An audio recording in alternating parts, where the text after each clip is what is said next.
Самастар мен Müslüman Фатима Сосамар айылдағы Иманжов Венклов атындағы орта мектебінде кички астау окуйм.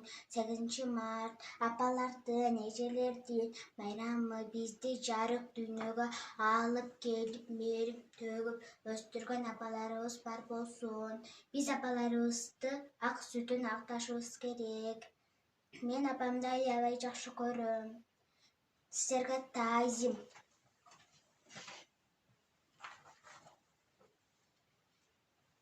Мен сіздерге Балаты журналынан алынған енелердің майрамы деген ырын айтып берейін. Асман таға айда, жарық чачып жайнады, аланкен айға ұқсаш апа әкемнің майрамы.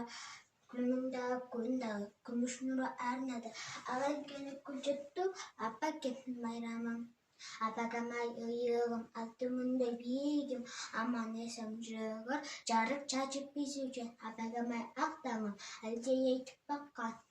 Бүт дүйнөнүн кыдырып, айтып бүтпөс дастаным.